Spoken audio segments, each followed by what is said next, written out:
All right, welcome back. So, in this one, we will be taking our models from the previous two episodes and giving it a collision model. I will be making a fourth one in this. You can call it parts, I guess. The next one is going to be us taking a model that already exists in GTA and kind of pulling out part of it. That's most likely going to be covering embedded textures as well as how you can take entities that are usually part of a bigger group and making them into a singular entity. And it will also cover how you add multiple entities to a Y type. So let's get started. As per usual, we're just going to open OpenIV and 3ds Max. Going to our windows. Go to our favorites and tutorial, DLC, boom, there we go.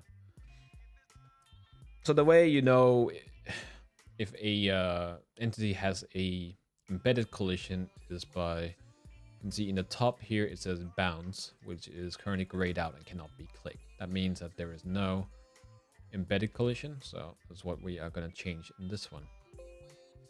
We're just going to do original startup. Actually, we might as well just select model, which is from our previous work.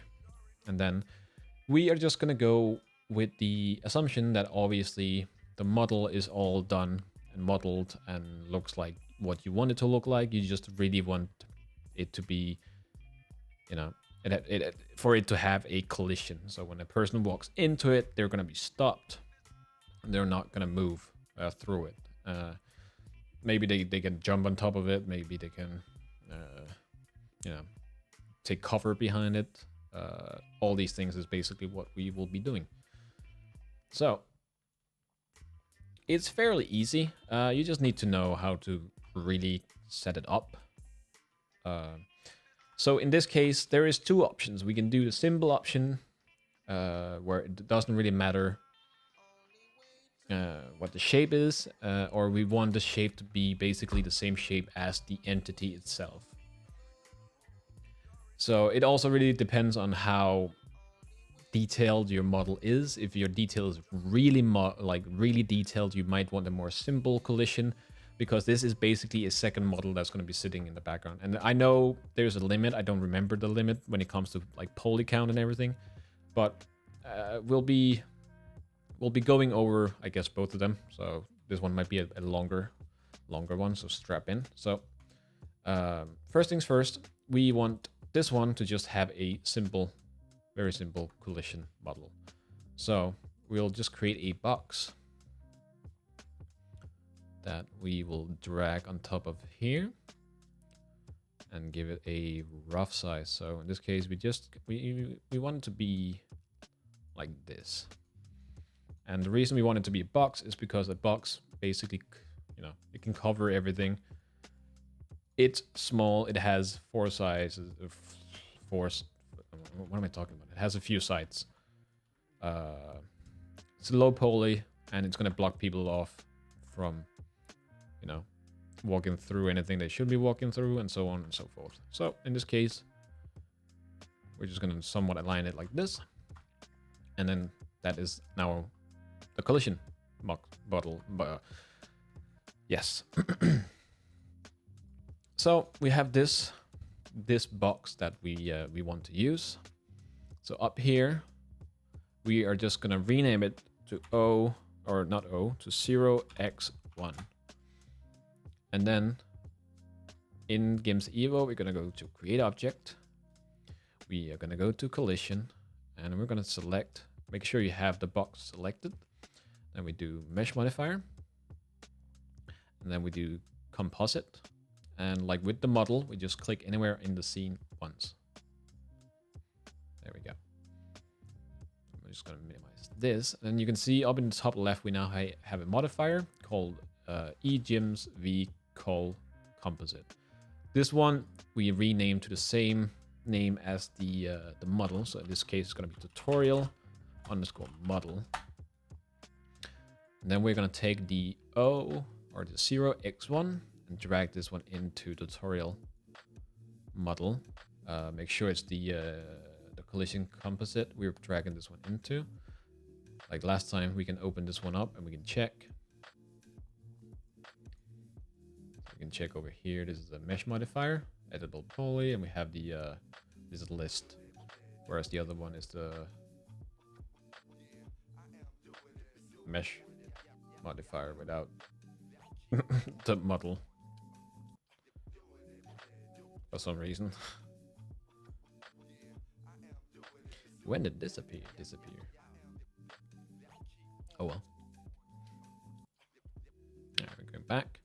Then we're going to take the collision composite modifier and we're going to drag that one into our tutorial model one. So now you can see we have tutorial model, which is the model file, model modifier. And in that one, we have the composite modifier and we have our actual model. And then we have our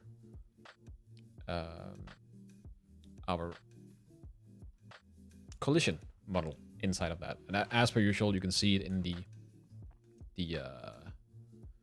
overview like this, where we have the different ones and they're all connected. The actual model, the modifier, and the model as well. So for this one, we don't really want this to be anything fancy. So we're going to open up our material editor like last time. We are going to select a new slot. I'm going to go to standard, multi-sub object. This kind of old. We don't really need those. I'm just going to delete it so we have one. Going to call that default. And we're going to select GIMS Evo and just leave it these default. I'm going to click on the model, click on apply, and then make sure that all the sides are using ID 1, which they are. Oh, no, they're not. So click on one side, hit Control A to select everything, and set it to ID 1. There we go. So that's pretty much it for that one. Next step is we go into GIMS Evo. We go to, no, that is not true. We go to our tutorial model composite. As you can see, we have a long list of things. This one we don't want to touch. That doesn't really matter. But what we do want to touch is the model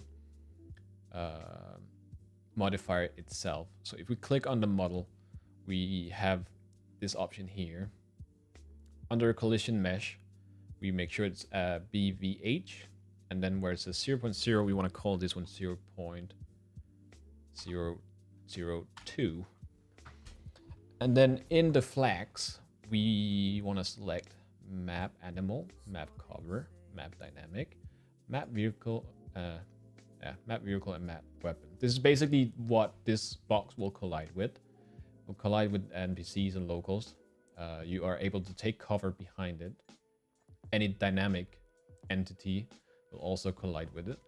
Vehicles will collide with it, and when you shoot at it, it will eat the bullets from your weapon. So we can basically turn these on and off. So if you don't want somebody to be able to take cover behind it, we can disable this one. If you want a vehicle to be able to pass through, you can disable this one. If you want to be able to shoot through it, you can disable this one. Same for NPCs and dynamic. So they kind of make sense in their names, so you can play around with them. And we go to export, go to GTA custom model, tutorial model, and we just hit OK. Oh, stop. What we want to do. So in here, we can now click on the plus symbol, and you can see we now have model, and then collision and collision. So that means we have everything set up correctly. If we click on continue, it's going to do its thing. If we go to our desktop, under tutorial model. Oh boy, I have to sneeze.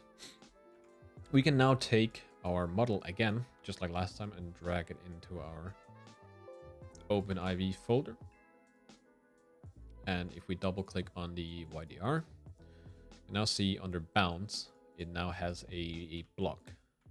That means that the collision is now embedded, and that's going to be blocking a player or an NPC. Currently, it's not enabled because in our Y type, when we first did the model, we did not tell it to use our collision or any embedded collision or external collision. So what you want to do is you want to go to your tutorials details Y type. You want to go to edit, and then under obviously you find your tutorial model. Then you go to physics dictionary. So we removed the backslash or forward slash. We copied this so we have it on both sides. And then we add our backslash there. And then because this is an embedded collision, we just add the same name. So it knows that the collision is part of the model. If we were using an external collision, we would put that name of that collision in here, but that's it's pretty rare that you would ever do that in the first place. The same goes for texture dictionary. In this case, we don't have any external textures. We're just using the embedded one, and that's why the tutorial underscore model is the name. So we're just going to save this one. And CodeWalker is not really going to be the best option to show, so we're just going to dive straight into our server. So FX server, resources, whatever, tutorial 2, stream, and then we updated the Y type and we updated the model. So we're going to select these two and drag them into our streaming folder. There we go. And then we're just going to launch our server. This is going a bit quick, I'm sorry, but if we have to cover both of these methods, I have to go through it a little bit quicker. This tutorial is going to be real long. So in this case, we just made a simple collision box. That means that obviously the corners are going to be off. It's not going to act like it's the actual teapot that is colliding, but rather there's like a force field. You can do this with simple things like a table. You can do it with like something like the light pole, where you just want, the light pole to be the collision. Something real simple. And in this case, we walk to it. You can see when we hit it, we stop. The corners are going to obviously be off because it is a box.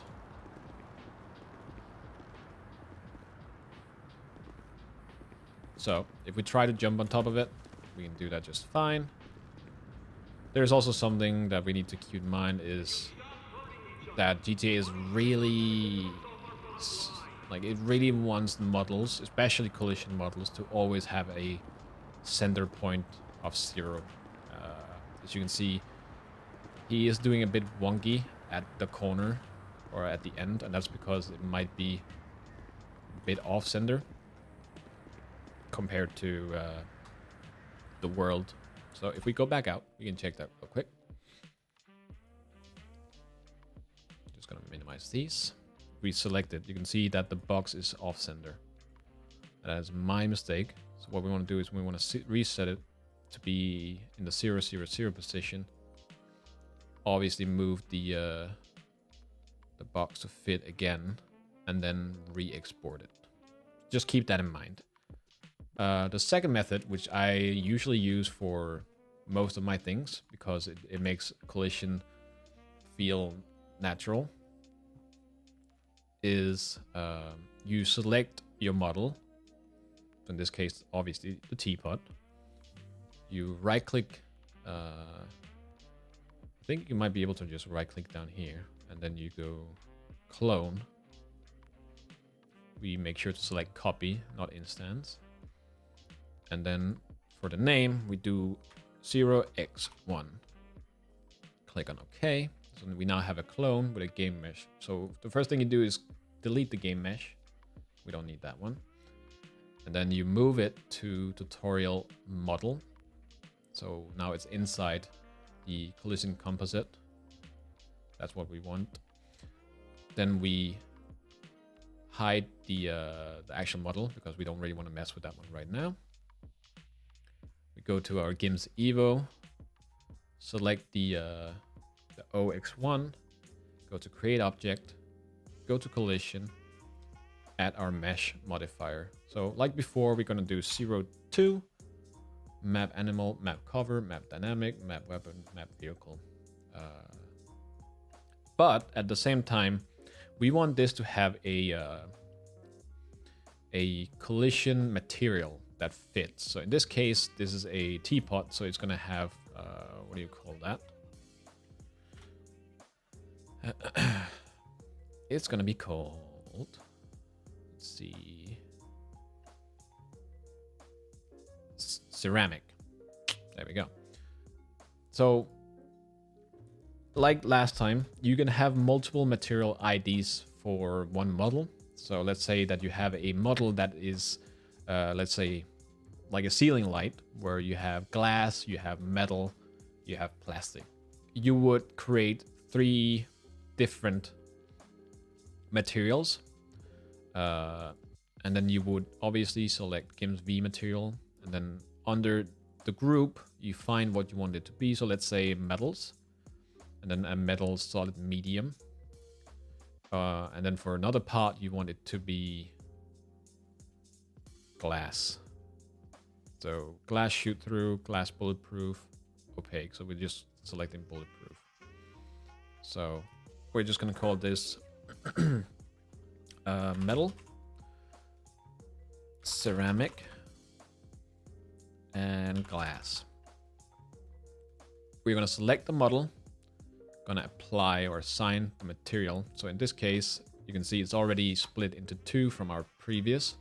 So one side is going to be ceramic, which is probably this one, and the other side is metal. But we also want to use our glass. So we're just going to select the snout or the front. We're going to set the ID to 3. So now we have ID 1 ceramic, ID 2 metal, and ID 3 glass. So this is now our collision model. You can see it's more detailed. So this means when I walk into it, it's going to be basically, you know, it's going to fit the model.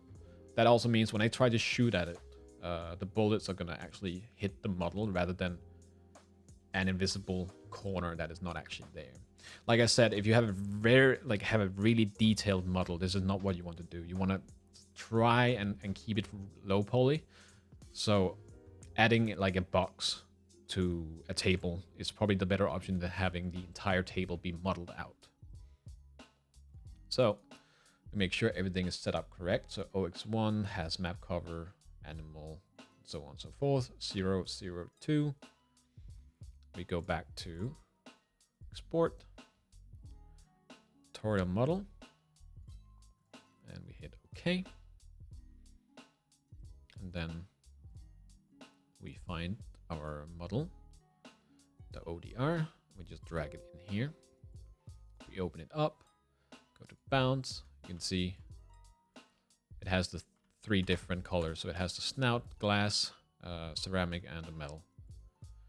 So like last time, we're just going to take this one, going to drop it into our stream folder, copy and replace, and we're going to launch our server.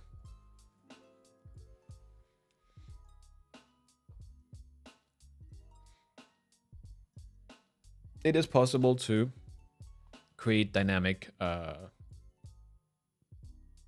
entities as well, but I'll probably be covering that later on, since I haven't really touched it. I haven't really worked with that since I haven't had the need. So I'm still not comfortable, you know, telling you how to do a dynamic entity yet. There's so many things. That's the issue with GTA. There's so many things with mapping and modding that the details are very vague. So people have to try, you know, things out before they can really do anything with it. So now when we touch this, you can see I can actually get close to it rather than being blocked at the corner like we did before. And if we pull out our gun, in this case, we're just gonna use our portable AK. So if we shoot this side,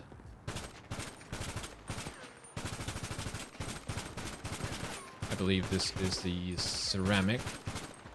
We shoot this side, it is the metal. If we shoot the front, you can hear it's the glass, bulletproof glass. The same goes if we go close, jump on top of it when we walk around. There's obviously going to be different sounds for what we walk on. This is going to sound... This is... Ooh, this is going to sound metally, whereas the other one is going to sound a bit more... ceramic. Obviously, also make sure, like, these open spots is not something you usually want to have. You want to obviously close off everything, but that also goes for your model. This is not something you want in a model in general. The fact that we can see inside of it is not good. So, but that's basically it. That is how you embed a collision. How you embed a simple collision with no real value to it. Just using a default material, and how to, you know, do a materialized collision, you know, so glass, metal, and ceramic. So I'll be seeing you in the next one, where we will take a already existing model. We're going to be pulling out part of that model and then putting it back in. Because I figured that is probably a good thing to cover. So I'll be seeing you in the next one.